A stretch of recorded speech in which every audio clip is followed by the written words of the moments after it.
আমি মৌমিতা।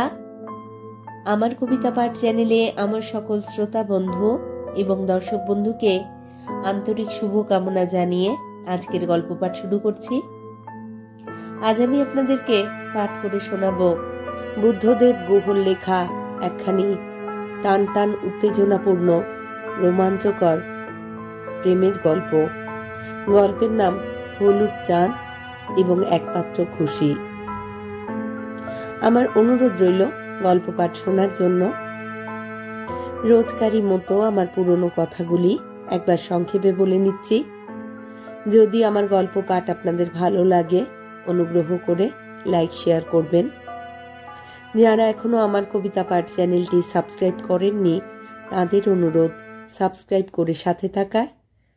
আর আপনারা আপনাদের মূল্যবান মতামত কমেন্ট বক্সে জানিয়ে আমাকে অনুপ্রাণিত এবং সমৃদ্ধ করবেন, এও আমার অনুরোধ। ধন্যবাদ। শুরু করছি আজকের গল্প, হলুদ চাঁদ এবং একমাত্র খুশি।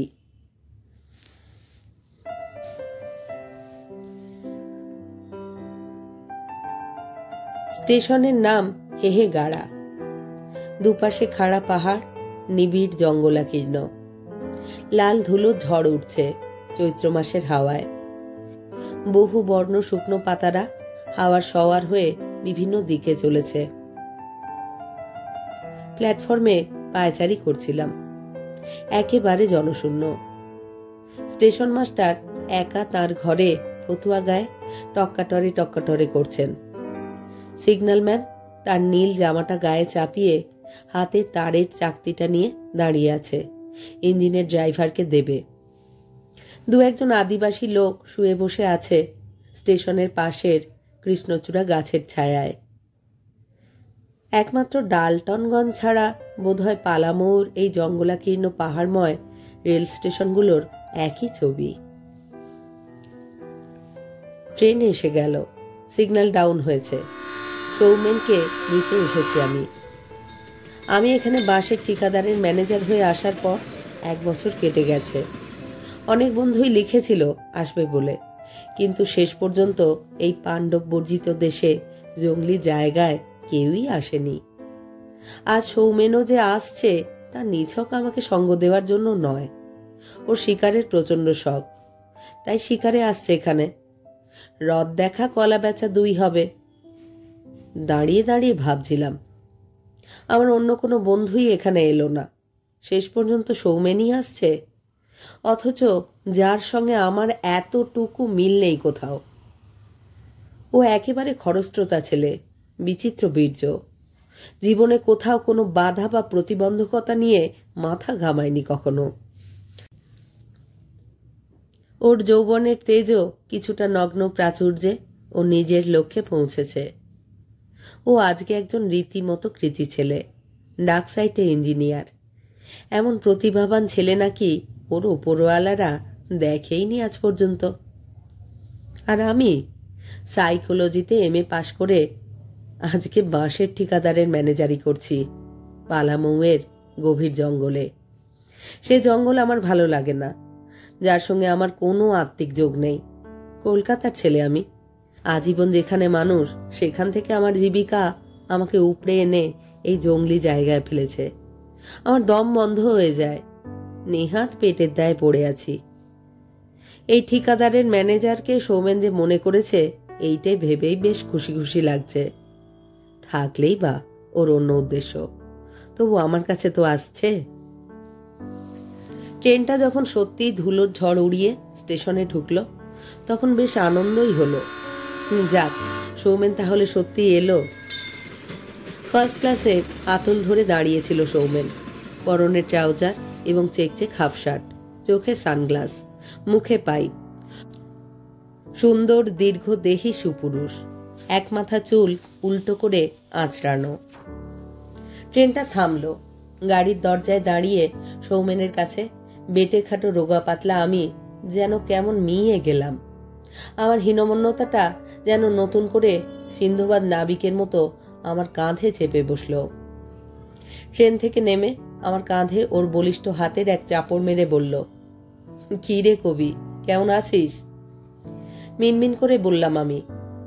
আছি আছি এই পর্যন্ত।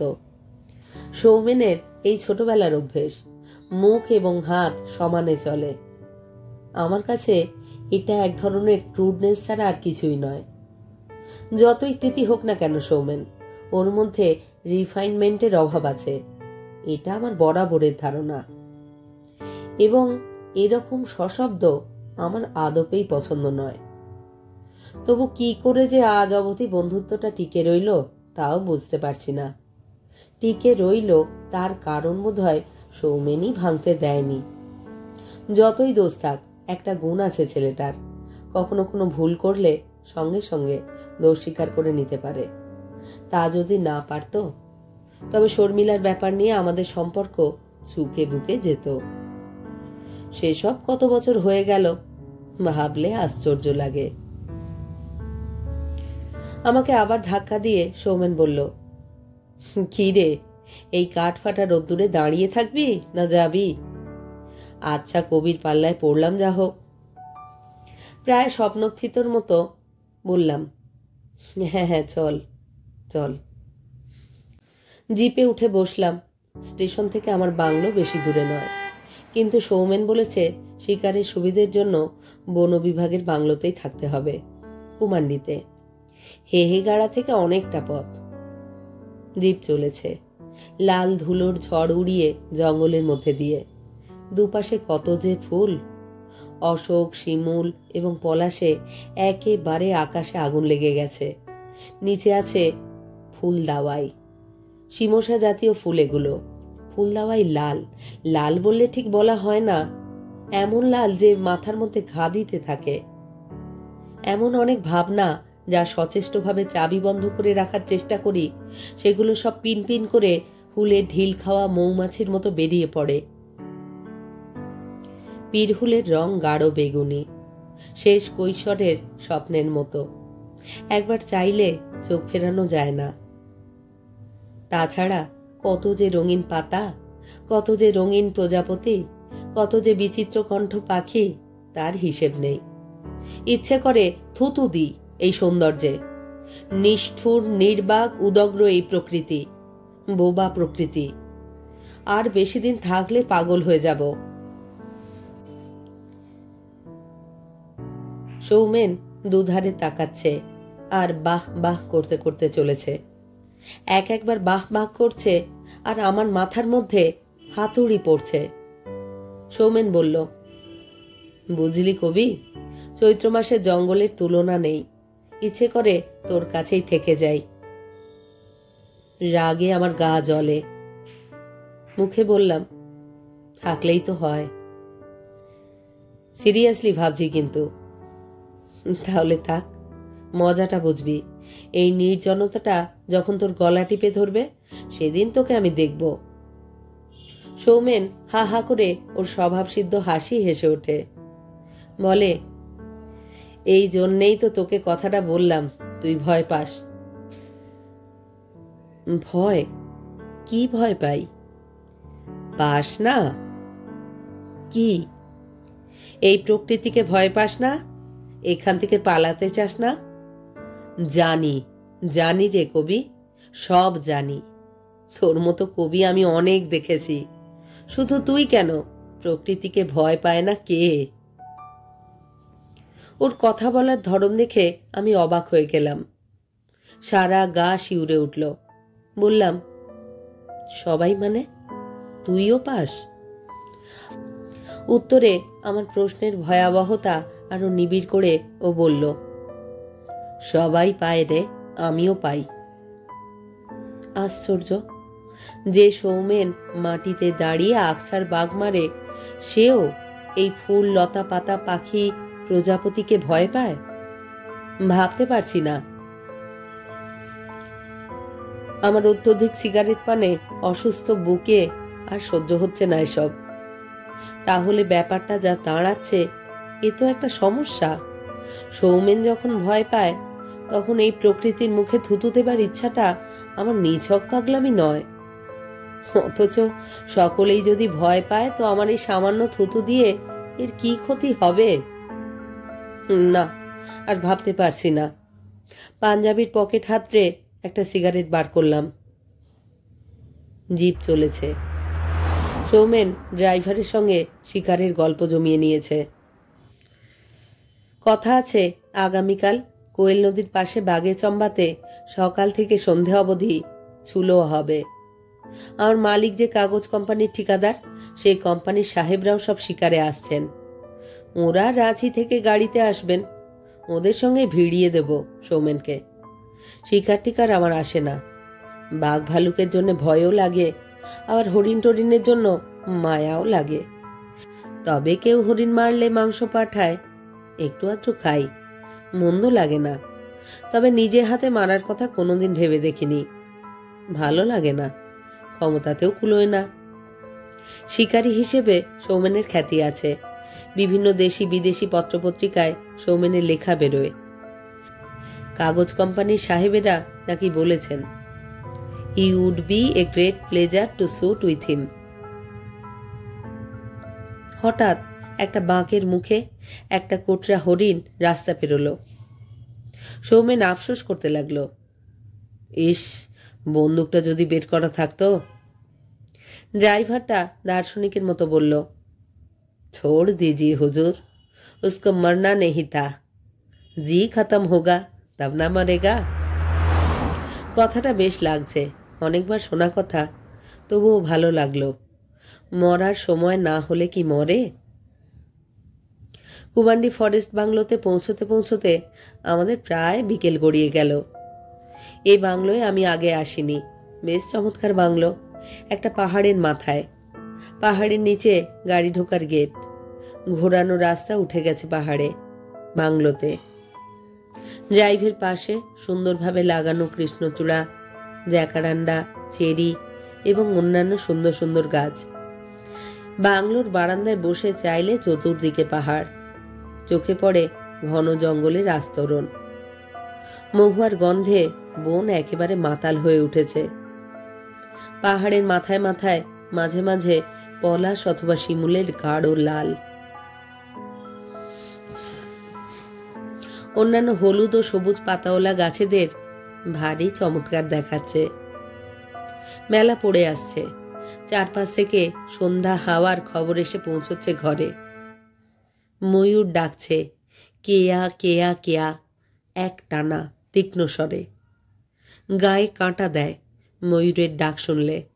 মনে হয় কি একটা প্রশ্ন যেন একেবারে বুকের মধ্যিখানে ছুঁড়ে মারছে। মোরগ ও মুরগির স্বর অন্যান্য পাখিদের স্বর ছাপিয়ে শোনা যাচ্ছে। দুটো কাঠঠোকরা কাছেই কোনো বড় গাছে বসে সমানে ঠকাঠক ঠকাঠক করেই চলেছে। সূর্যটা ডুববেই, কিছুতেই বাঁচানো গেল না।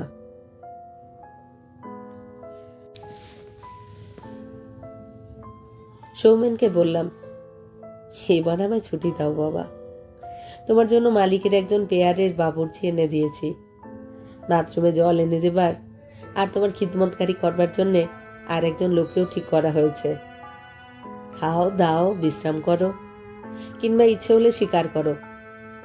আমি বরং আমার বাংলো পৌঁছে তোমাকে জিপটা পাঠিয়ে দেব।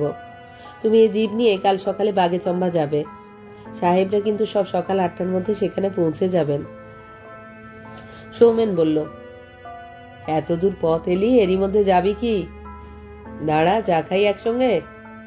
এখানে চান টান করে তারপর চাঁদের আলোয় ফুরফুরে হাওয়ায় চলে জিপে চেপে যাবি। আমি বললাম, থাক, ঢের হয়েছে। শুনেছি নাকি এই রাস্তায় 15 মাইলের মাথায় একটা বড় বাঘ প্রায় রাস্তা পার হয় সন্ধ্যের ঘণ্টাখানেক পর। ওই জায়গাটা আমি তার আগেই পেরিয়ে যেতে চাই। তোমার সঙ্গে আড্ডা মারতে গিয়ে শেষে প্রাণটাই খোয়াই আর কি। আমি চললাম। কাল বিকেলে তুই শিকার করে ফিরলে আবার আসবো, মানে চেষ্টা করব। আমি যখন জিপের দিকে চলে যাচ্ছি তখন সৌমেন আমায় ডাকলো আবার। বলল, এই কবি, হুইস্কি খাবি? আমার বুকটা নেচে উঠল, চোখটা জল জল করে উঠল, কিন্তু পরক্ষণেই দপ করে নিভে গেলাম। নিশ্চয় সৌমেন ইয়ার্কি মারছে। ও তো কোনোদিন ওসব। বরঞ্চ আমি আমার ইন্টেলেকচুয়াল বন্ধুবান্ধবদের সঙ্গে মাঝে মধ্যেই খিচুড়ি দিয়ে ডাম, পাঁপড় ভাজার সঙ্গে দেশি হুইস্কি খেয়েছি। সৌমেন তো বরাবরই গালাগালি করেছে আমাকে এবং আমার স্নব বন্ধুবান্ধবদের। সৌমেন আবার বলল, ভালো জিনিস, বিলিতি, হোয়াইট লেভেল। আমার মুখটা একগাল হাসিতে ভরে গেল। বললাম, সত্যি? ও বলল, সত্যি সত্যি, চান টান কর, মুরগি তো রান্না হচ্ছেই। তারপর বেশ কয়েক পেক চড়িয়ে জিপের পিছনে কুকুর কুণ্ডুলি হয়ে শুয়ে থাকবি। জিপ তো আর তোকে চালাতে হবে না, তবে আর ভয় কি? গদগদ গলায় বললাম আমি, বলছিস? আচ্ছা। কেন জানি না মনে হলো সৌমেনকে আমি যতটা ক্রুড ভাবি আসলে ও ততটা নয়। আসলে বেশ ভালোই, ভালো ছেলে সৌমেন। এই জঙ্গলে কোথায় বা পাই? তাছাড়া পয়সাও নেই। এই দু একদিন হোলির দিন, ছট পরবের দিন একটু দিশি না হলে মহুয়া খাই, তাতেই যা রং। বেশ আছি। নিজের ওপর মাঝে মাঝে ঘেন্নাও হয়।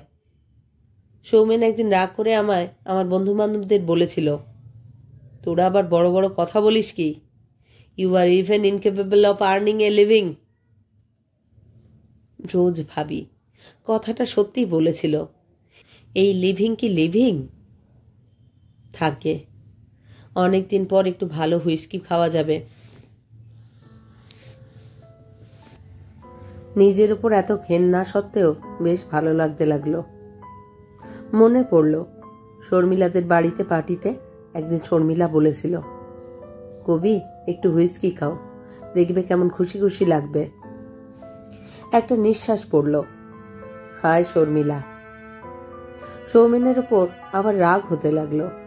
পুরনো ঘায়ে নুন পড়ল। স্নান টান করে চেরি গাছের নিচে বেতের চেয়ার পেতে বসলাম। চাঁদরা উঠেছে, কিন্তু পুরোটা এখনো ওঠেনি। ডেহা ফার্মের পাহাড়ের মাথায় আটকে গেছে একটা প্রকাণ্ড হলুদ চাঁদ। আর কিছুই ঢেকে রাখা যাবে না, সবকিছুই প্রকাশ হয়ে পড়বে। সৌমেন স্নান করছে। বাথরুমের জানলা দিয়ে ওর গমগমে গলার গান ভেসে আসছে। একটা বোতল খুলে একটু ঢাললাম। ভাবছিলাম শর্মিলার ব্যাপারে আমার পক্ষে ঠিক সৌমেনের উপর রাগ করাটা সমীচীন নয়, কারণ আমি শর্মিলাকে আমার মনের অভিমানের চেয়েও ভালোবাসতাম। কিন্তু শর্মিলা তো মন প্রাণ দিয়ে ভালোবাসত সৌমেনকে। অথচ সৌমেন বলতো, ওসব প্রেম প্রেম মেয়েলি ব্যাপার আমার ধাতে সয় না। মেয়েদের মোটে আমি বরদাস্ত করতে পারি না, বিশেষ করে ন্যাকা মেয়েদের। সত্য মিথ্যা ব্যাপারটা আসলে কি হয়েছিল জানি না। বিরান্তকারের বাড়িতে মুনলাইট পিকনিকে নাকি শর্মিলা পিছন থেকে গিয়ে সৌমেনকে জড়িয়ে ধরেছিল। তাতে নাকি সৌমেন শর্মিলাকে ঠাস করে একটা চড় কষিয়েছিল। কি সাহস! নেহাত আমার মস্তিষ্কের তুলনায় আমার শরীরটা নিতান্তই দুর্বল, তাই আমার পক্ষে কিছুই করা সম্ভব হয়নি। শর্মিলা আত্মহত্যা করেনি, উল্টে সৌমেনকে চড়ও মারেনি। সৌমেনের উপর রাগ করে আমাকে দয়াও দেখায়নি। কিছুই না করে চিরকালের মতো ভারতবর্ষ ছেড়ে সে আমেরিকায় তার কাকার কাছে থাকবে বলে চলে গিয়েছিল। এতে শর্মিলা যে কতখানি আঘাত পেয়েছিল তা সকলেই বুঝেছিল। আমার বক্তব্য ছিল এই যে, সৌমেন ওরকম গোয়ার তুমি কাণ্ড না করে শর্মিলাকে বুঝিয়ে বলতে তো পারত যে শর্মিলাকে আমি কতখানি ভালোবাসি, এবং শর্মিলা আমাকে গ্রহণ করে নিজেকে সার্থক এবং আমাকে ধন্য করতে পারত। পুরনো কথা না ভাবাই ভালো। একটা সিগারেট বের করে ধরালাম। সৌমেনের স্নান হলো। পায়জামা পাঞ্জাবি পরে এসে চেরি গাছের নিচে বসল। চেহারাটা বড় ভালো ছেলেটার। কেবল উচ্চতায় 6 ফুট 2 ইঞ্চি তা নয়, বরাতটাও সেই মাপের। যাচ্ছে তাই, যাচ্ছে তাই। আর একটু ঢালি গ্লাসে। সৌমেন যেন স্বগতোক্তি করল, চেরি গাছটা এই বছরে কত বড় হয়ে গেছে। চমকে উঠে আমি বললাম, তার মানে না খেয়েই নেশা হলো নাকি? তুই আবার কবে এলি এই বাংলোতে? সৌমেন বলল, এসেছি রে, এসেছি বেশ কয়েক বছর আগে। তখন তুই তো দূরের কথা, তোর মালিকও এখানে আসেনি। আমি বললাম, কেন কেন এসেছিলিস? শিকারে? হ্যাঁ, শিকারেই এসেছিলাম মুখ্যত। একা এসেছিলি? হ্যাঁ, আমি একাই এসেছিলাম। তবে পাশের ঘরে মিস্টার আদিত্য মুখার্জি ও মিসেস শর্মিলা মুখার্জি ছিলেন। কে? শর্মিলা? হ্যাঁ, যে শর্মিলাকে তুই ভাবছিস। যা, গুল মারিস না। শর্মিলা তো কবে আমেরিকায় চলে গেছে। তোর মাথা। মানে? দেখ সৌমেন, একে অনেকদিন হুইস্কি খাই না, তুই আমাকে আগে থেকে সব ব্যাপার গোলমাল করে দিস। আমি গোলমাল করছি না। এই বলে সৌমেন গ্লাসে একটু হুইস্কি ঢালল। ঠান্ডা জল নিল বেশি, এখানে সোডা নেই। আমি কিছুই বুঝতে পারছিলাম না, সব গোলমাল হয়ে যাচ্ছিল। এই রোগ, এই ক্রুড সৌমেনটাই আমার জীবনের শনি। আমার সমস্ত জীবনটা গোলমাল করাই ওর উদ্দেশ্য, বরাবর তাই করে এসেছে। এখন আবার এমন সব কথা বলতে আরম্ভ করেছে যার কোনো মাথা মুন্ডুই নেই। ওকে ক্রস করার জন্য শুধলাম। মিস্টার আদিত্যটিকে? সৌমেন বলল, ইন্ডো আমেরিকান কোন কোম্পানির ম্যানেজিং ডিরেক্টর, টাকার কুমির। শর্মিলা তার থার্ড ওয়াইফ, পার মাতাল। তাহলে শর্মিলা ওকে বিয়ে করলো কেন? জানি না, আমাকে জব্দ করবার জন্যই বোধহয় বিয়ে করেছিল।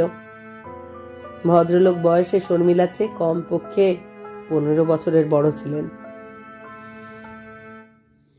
আমি সেবার শিকারে এসেছিলাম তোর মালিক যে কোম্পানির ঠিকাদার, সেই কোম্পানিরই অতিথি হয়ে। বাবাকে ওরা ভালো করে চিনতেন। আমি তখন সবে 2 বছর পাশ করেছি। বেশ শিকার টিকার করছি। বাগে চম্বাতে বাইসন মারতে যাব পরদিন সকালে। দুপুরবেলা এই চেরি গাছটার নিচে বসে ম্যাগাজিনের পাতা উল্টাচ্ছি। এমন সময় একটা ফিকে বেগুনি রঙের মার্সিডিজ গাড়ি এসে ঢুকলো। গাড়ি থেকে কাগজ কোম্পানির একজন ডিরেক্টর হুইটলি সাহেব নামলেন এবং পিছনের দরজা খুলে সসম্মানে এক ভদ্রলোক নামলেন। ভদ্রলোককে দেখতে একেবারে উইনস্টন চার্চিলের মতো, কিন্তু লম্বায় 5 ফুটও নন। মুখে চুরুট, চোখ দুটোর দিকে চাইলেই বোঝা যায় অত্যন্ত বুদ্ধি রাখেন। আমি গ্লাসটা এক ঢোকে শেষ করে বললাম, তারপর? সৌমেন বলে চলল, তারপর সে ভদ্রলোকের পিছন পিছন একজন অত্যন্ত সুন্দরী মহিলা নামলেন। নামার সময় আমি কেবল তার সুগৌর পা দুখানি দেখতে পেলাম, কিন্তু ঘুরে দাঁড়াতেই আমার হাত থেকে ম্যাগাজিনটি পড়ে যাবার জোগাড়। দেখি শর্মিলা। শীতে সিঁদুর দেয়নি যদিও, তবু বুঝলাম বিবাহিতা। ততক্ষণে আমায় উঠে যেতে হয়েছে ওদের কাছে। হুইটলি সাহেব আমার সঙ্গে কর্তাগিন্নির আলাপ করিয়ে দিয়ে বললেন যে এদের একটু স্বীকার করিয়ে দিতে হবে। আর মিস্টার মুখার্জি বললেন, I am delighted to meet you young man. আপনার নাম শুনেছি ইঞ্জিনিয়ার এবং শিকারী হিসেবে। I hope we will have wonderful time. একেবারে সাহেব, বাংলা যেন জানেনই না এমন ভাব। আর সবচেয়ে মজার ব্যাপার, মিসেস মুখার্জি 2 হাত তুলে নমস্কার করলেন। একটুও চোখের পাতা পড়ল না, একটুও হাত কাঁপল না, মুখের রেখা একটুও কুঞ্চিত হলো না। কে বলবে যে শর্মিলা আমাকে চেনে? আমি যেন একটু অপ্রতিভের মতো হাত জোড় করে নমস্কার করলাম। আমার অবস্থায় তুইও যদি পড়তিস, যে প্রণয় প্রার্থীকে চড় মেরেছি তাকে এখন শিকার দেখাতে হবে এবং সব সময় অভিনয় করতে হবে যে আমি ওকে চিনি না। আমার ইচ্ছা করছিল যে পরদিন সকালেই রওনা হই কলকাতার উদ্দেশ্যে, কিন্তু তা তো হবার ছিল না। আমি সৌমেনকে থামিয়ে দিয়ে বলি, কেন কেন? সৌমেন প্রায় ধমক দিয়ে বলে, আহা শোন না। তাড়াতাড়ি কাঁপা কাঁপা হাতে আবার গ্লাস ভর্তি করে নিয়ে বলি, বল বল। আমার যেন আর তর সইছে না। এই এক বোতল খুশিটা থাকতে থাকতে সবটা শুনতে না পারলে আমি বোধ হয় কোনো নৈরাশ্যের অতল গহ্বরে পড়ে যাব।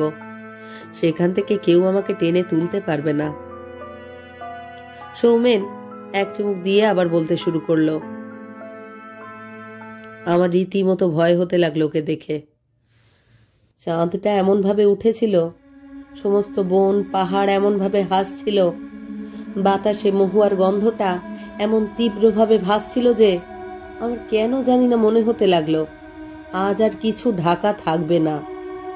সৌমেনের মুখ থেকে এক্ষুনি সাংঘাতিক কিছু একটা শুনতে পাবো।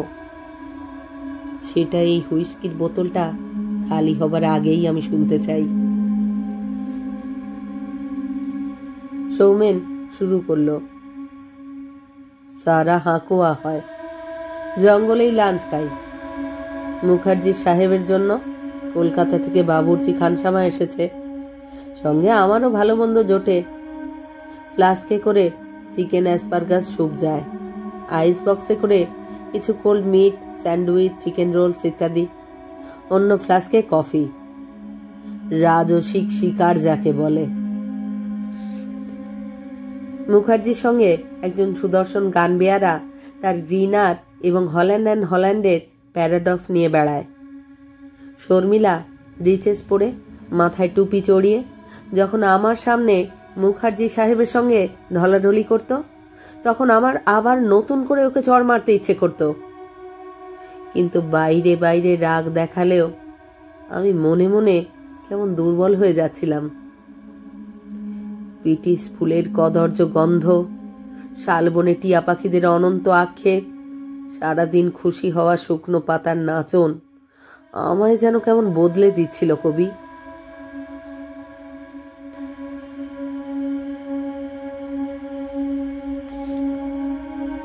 এতদিনের শিক্ষা, রুচিবোধ, শুভাশুভ জ্ঞান, নিজের মনের জোর সব যেন কেমন নষ্ট হয়ে যাচ্ছিল। সন্ধ্যার সময় যখন ওই চেরি গাছটার নিচে বিয়ারের বোতল খুলে বসতাম, তখন চাঁদটা ঠিক এমনি সাংঘাতিক রকম কমনীয়তায় ভরে উঠত। আর বেলজিয়ান কার্ড গ্লাসের বিয়ারের মগে হলদে বুদবুদগুলো জিভ দিয়ে ভাঙতে ভাঙতে মনে হতো এই হলুদ চাঁদটাকে যদি এমনি করে গুঁড়িয়ে দিতে পারতাম তবে যেন বেঁচে যেতাম। কোথা থেকে রাতের সেই অলক্ষণে পাখিটা এসে ডাকতে থাকতো পাহাড়ের নিচ থেকে, ঢাব ঢাব ঢাব। কবি, তুই তো জানিস আমি কোনোদিন নেশা টেশা করি না। সারাদিন গরমে পরিশ্রম করে এসে এক বোতল বিয়ার খেতাম, নেহাত শরীরের জন্যেই। তাছাড়া এক বোতলে আমার মতো স্বাস্থ্যের লোকের নেশাও হতো না। মুখার্জি সাহেব কিন্তু সন্ধ্যের পর থেকেই হুইস্কির বোতল নিয়ে চুর। তখন কেউ তার পকেট থেকে টাকা বের করে নিলেও হুঁশ থাকতো না। রোজই আমি সন্ধ্যের সময় ভাবতাম, কোনোদিন যদি শর্মিলা এই চাঁদের আলোয় চেরি গাছটার তলায় আমার কাছে আসে তবে হয়তো আমি হেরে যাব। ইদানিং একেবারে ফুরিয়ে এসেছি। রোজ খেতে খেতে রাতে মুখার্জি সাহেব তো প্রায় বেহুশ হয়ে থাকতেন। তখন জানিস শর্মিলা আমার দিকে এমন করে তাকাতো যে আমার ভয় করত। শর্মিলা তো সুন্দরী বরাবরই ছিল, কিন্তু ওর শরীরে যেন কি একটা চুম্বক শক্তি। চোখ দুটো ওর হ্যাজাগের আলোয় চকচক করত। মনে হতো একটা অসম্ভব ধারালো ছুরি, সেই ছুরি দিয়ে কোনো শিঙাল সম্বর হরিণকেও হতবিক্ষত করতে সক্ষম। শর্মিলা যখন পাহাড়ি ঝর্ণায় স্নান করতে যাবার অছিলায় আমার সামনে দিয়ে অত্যন্ত সংক্ষিপ্ত বেশবাসে যেত আসতো, তখন আমার ভয় করতো খুবই। শর্মিলাকে এমন ভাবে তো কখনো দেখিনি। এ বাড়ি ও বাড়িতে দেখেছি, ক্লাবে দেখেছি, পার্টিতে দেখেছি, টেনিস খেলতে দেখেছি, তখনও বেশ ছোট। কোনো সময়ই এমন বেশবাস বা এমন সর্বনাশ করার চেষ্টায় সচেষ্ট দেখিনি। কিন্তু কি বলবো তোকে, যতদিন যাচ্ছিল ততই আমার জোর কমে আসছিল, আমার ভয় বাড়ছিল। বোবা প্রকৃতির এই অমোঘ অভিশাপ আমার বুকের মধ্যে চেপে বসছিল, আমার সমস্ত শরীর জ্বালা করত। ঠান্ডা বিয়ারেও কিছু হতো না রে, সে জ্বালা কি করে নেবায় তা আমার জানা ছিল না। পিটিশ ফুলের গন্ধ সে জ্বালা আমার বাড়িয়ে দিত। ওরা যেদিন চলে যাবে তার আগের দিন আমি অমনি বসে আছি চেরি গাছতলায়। রাত প্রায় 8টা। বাংলোর পিছন দিকে বয়বাবুর্চিরা আছে, সামনের দিকে মানে আমি যেখানে বসে আছি সেদিকে জনমানব নেই। হঠাৎ আমার বুকের মধ্যে চমকে দিয়ে শর্মিলা এসে আমার সামনে চেয়ারে বসলো।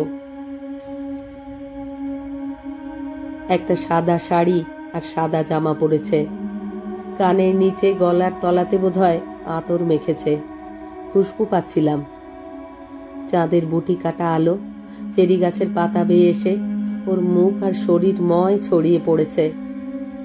এতদিনের মধ্যে এই প্রথম শর্মিলা আমার নাম ধরে আমার পুরনো পরিচয় ডাকলো। বলল, কি করছো সৌমেন? বললাম, দেখতেই পাচ্ছ বিয়ার খাচ্ছি। শর্মিলা একটু হাসলো জানিস, বলল, সেই তো 1 বোতল নিয়ে সন্ধ্যা থেকে বসে আছো, একে কি বিয়ার খাওয়া বলে? নিজেকে যথাসম্ভব শক্ত রেখেই বললাম, বাহাদুরি করার জীবনে অনেক জিনিস আছে, বিয়ার খেয়ে নাম করবার আমার আদৌ ইচ্ছা নেই। শর্মিলা আবার হাসলো।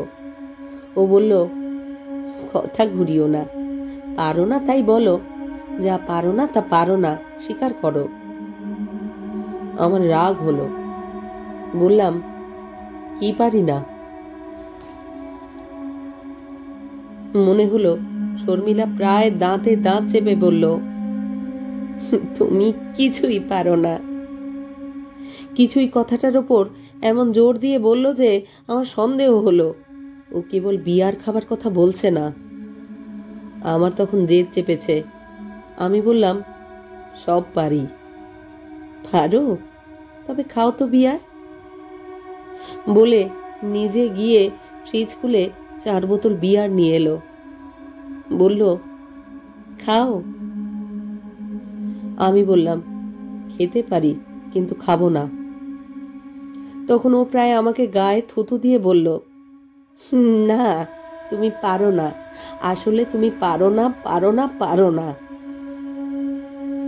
এখন ভাবি কবি, বললেই তো পারতাম, পারি না তো পারি না। কিন্তু কি যে হয়ে গেল আমার, চিরকেলে গোয়ার। বললাম, বেশ, পারি কিনা দেখো। বলেই খেতে শুরু করলাম। 3 বোতল খেয়েই আমার মনে হলো মাথাটা ঝিমঝিম করছে, আমি আর আমার মধ্যে নেই। হঠাৎ দেখি শর্মিলা একেবারে আমার কাছে এসে বসেছে, একেবারে কাছে, এত কাছে আমার মা ছাড়া কেউ কোনোদিন বসেনি। ও আমাকে 2 হাতে জড়িয়ে ধরেছে। চাঁদের আলোয়, বিয়ারের নেশায় আর শর্মিলার সুগন্ধে তখন আমি আমার কবরের মাটি খুঁড়ছি।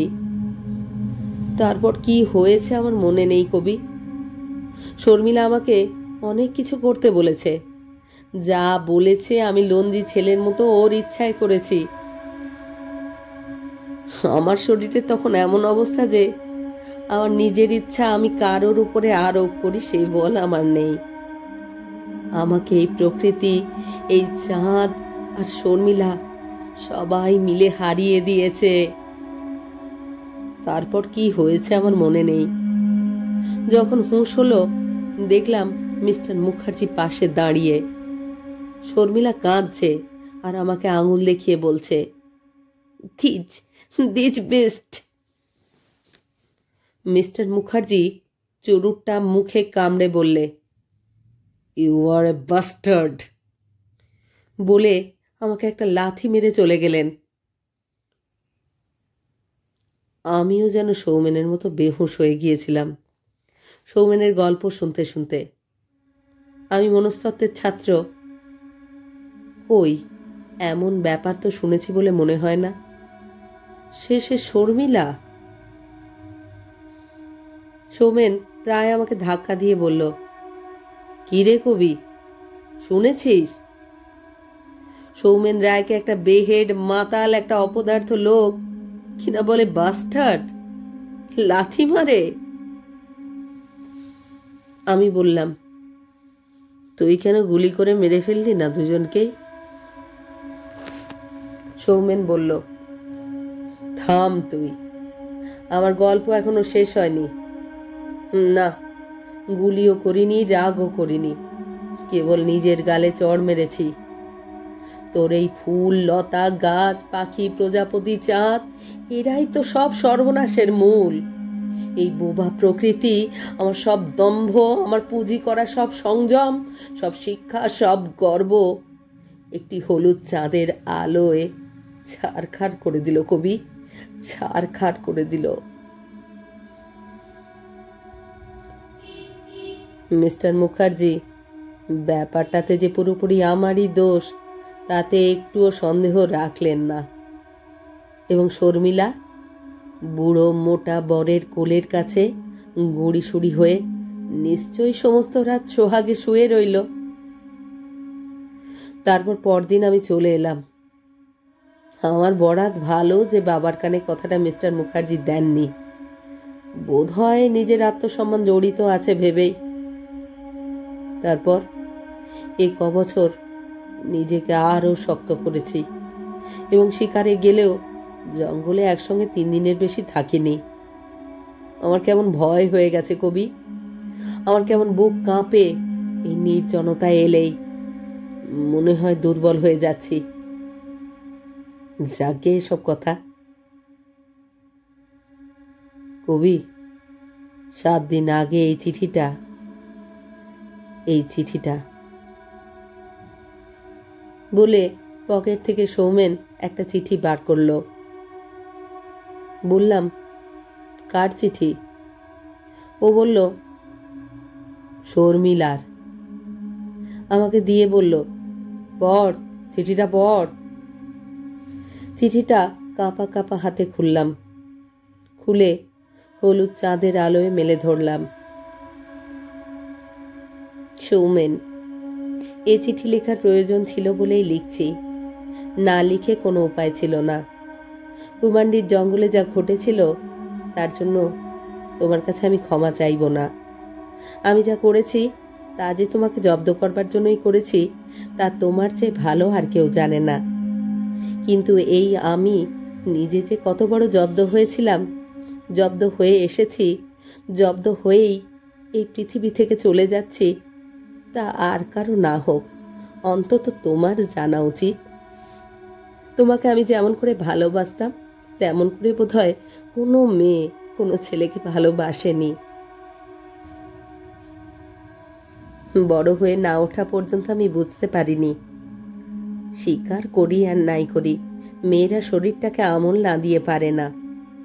টেনিস র্যাকেট হাতে তুমি যখন সাউথ ক্লাবে প্র্যাকটিসে আসতে, সেদিন থেকে আমি তোমাকে ভালোবাসি, শুধু ভালোবাসি না, চাই। তুমি তা কোনোদিনও জানোনি। আরো অনেক মেয়ে তোমাকে ভালোবাসতো, তুমি তাদের প্রতিও মুখ তুলে চাওনি। তোমার মনে মনে একটা ভুল ধারণা ছিল মেয়েদের ভালোবাসা পাওয়াটা একটা মেয়েলি ব্যাপার, চাওয়াটা তো ঘৃণার বিষয়। যার জন্যে তুমি বেচারি কবিকে কত হেনস্থা করেছ। বেচারি কবি, ওর আমার প্রতি ভালোবাসায় কোনো খাত ছিল না তা আমি জানি। ওকে আমার ভালো লাগতো, কিন্তু ওকে আমি ভালোবাসিনি কোনোদিন। মেয়েদের ভালোবাসা কেবল পুরুষদের জন্যে। পুরুষের সংজ্ঞা যে কি ঠিক করবার সময়, অভিলাষ, দুয়ের কোনোটাই এখন আমার নেই। তবুও সেদিন আদিত্য মুখার্জি তোমায় যে অপমান করেছিলেন এবং আমি তোমায় যে অপমানের ভাগী করেছিলাম, তার জন্যে আমায় ক্ষমা করো। যাই করে থাকি না কেন, সবই তোমাকে পাবার জন্যে।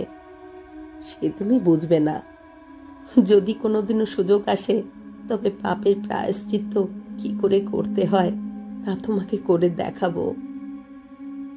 একটা কথা এই বেলা তোমাকে বলে ফেলি। কুমান্ডির ব্যাপারটা মানে আদ্যপান্ত ঘটনার বিবরণ এবং কার প্ররোচনায় ঘটনাটা ঘটেছিল তা মুখার্জি সাহেবের খাস বেয়ারা কৃষ্ণচূড়া গাছের আড়াল থেকে দেখেছিল।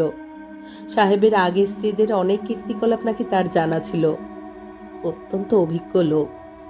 তাই সে আমার মতলব বুঝতে পেরে আগে থাকতে কৃষ্ণচূড়া গাছের আড়ালে লুকিয়েছিল। এই বছর ধরে আমাকে অনেক উপায় ব্ল্যাকমেইল করেছে, এই খবরটা সাহেবের কানে দেবার ভয় দেখিয়ে। অনেক কিছু তাকে দিয়েছি, এখন সে এমন কিছু চাইছে যা দেওয়া সম্ভব নয়। কথাটা সাহেবের কানে গেলে সাহেব নিজেই আমাকে ড্র্যাগ করতেন। তাই সেই সম্মানের অধিকার তাকে না দিয়েই আমি নিজেই বিষ খাচ্ছি। এ চিঠি যখন তুমি পাবে, তখন আমি আর থাকবো না এই আনন্দে ভরা পৃথিবীতে। আমি বাঁচতে বড় ভালোবাসতাম সৌমেন, তুমি আমায় বাঁচতে দিলে না। মিস্টার মুখার্জিকে কেন বিয়ে করেছিলাম সে কথা জিজ্ঞেস করো না। টাকার জন্য নিশ্চয়ই নয়। আমার নিজের যা টাকা ছিল, আমার তার প্রয়োজনও ছিল না। তোমার অপমানটা চূড়ান্ত হবে। জানি না, ঠিক জানি না, তবু বললাম। আমি ব্রাহ্ম, জন্মান্তরবাদ মানি না। তোমাদের হিন্দু ধর্ম যদি সত্যি হয়, মরে যদি জন্মায়, তবে তার কাছে প্রার্থনা করো যেন পরের জন্মে তোমাকেই ভালোবেসে পাই। তা যদি না হয়, পুনর্জন্মে আমার প্রয়োজন আমার জন্ম জন্মান্তরের ভালোবাসা। ইতি, তোমার শর্মিলা।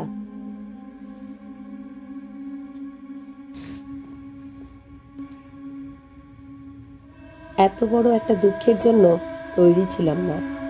এক বোতল হুইস্কির খুশি এক নিমেষে বিষিয়ে দিল। সৌমেন বলল, পড়লি?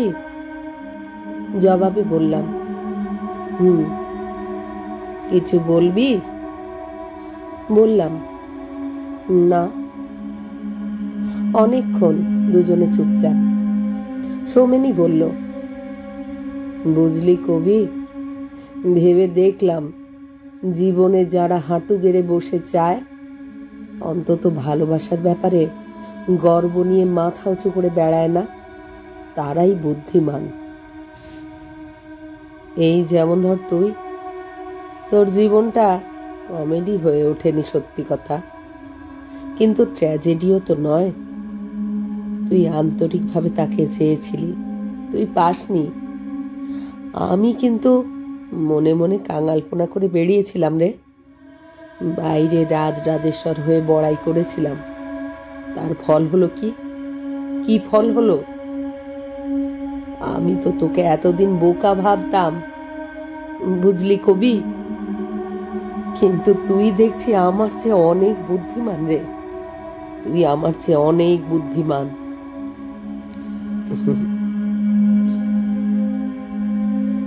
আমার ভালো লাগলো না সৌমেনের কথা বলা, সৌমেনের চোখের চাউনি। সৌমেনের মতো আত্মবিশ্বাসী ছেলের জন্যেও শেষে কিনা আমার মতো নার্ভাস লোকের অনুকম্পা দেখাতে হবে? না, এই সৌমেনটাই আমার জীবনের শনি, কেবল গোলমালি করে দিল সব। ভালো করতে পারল না কিছুই, অথচ মায়াও হচ্ছে বেচারার জন্য। আর আহা, শর্মিলা শেষে আত্মহত্যা করল। আর কিছু ভাবা যায় না। বোতলটায় তখনও কিছু তলানি পড়েছিল। সৌমেনের গ্লাসে একটু ঢেলে আমার গ্লাসে বাকিটা ঢেলে নিলাম। তবু কিছুই হচ্ছে না। সৌমেনকে বললাম, আর বোতল নেই সৌমেন? সৌমেন আমার দিকে অবাক হয়ে তাকালো, তারপর একটু হাসলো। অদ্ভুত হাসি। ওর মতো প্রচন্ড ছেলের পক্ষে ওরকম হেঁয়ালির হাসি আশ্চর্যজনক। তারপর বলল, আছে, এটাই শেষ কর, আনছি। এক চুমুকে গ্লাসটা শেষ করে সৌমেন আর এক বোতল আনতে গেল। আমি সেই বিরাট সর্বপ্রকাশী হলদে চাঁদটার দিকে তাকিয়ে আমার গ্লাসে চুমুক দিতে লাগলাম। শেষ চুমুক দিতে যাব এমন সময় বাংলো থেকে একটা বন্দুকের আওয়াজ হলো। হাত থেকে সবটুকু খুশি চলকে পড়ল। কোনো রকমে বাংলোয় পৌঁছে দেখি সৌমেন মেঝেতে পড়ে আছে। মুখটাকে চেনা যাচ্ছে না। গলায় নল ঠেকিয়ে পা দিয়ে ঘোড়া টিপেছিল। কি আর বলবো, আমি তাড়াতাড়ি ঘর ছেড়ে পালিয়ে বাইরে বারান্দায় এসে দেখি হলুদ চাঁদটা নীল হয়ে গেছে। হাতটা কাঁপছিল। পাঞ্জাবির পকেট থেকে একটা সিগারেট বের করার চেষ্টা করতে লাগলাম। ছেলেটা আমার শনি, সৌমেন আমার শনি, সারা জীবন জ্বালিয়ে গেল। মরবার সময়ও ভদ্রভাবে মরতে পারল না।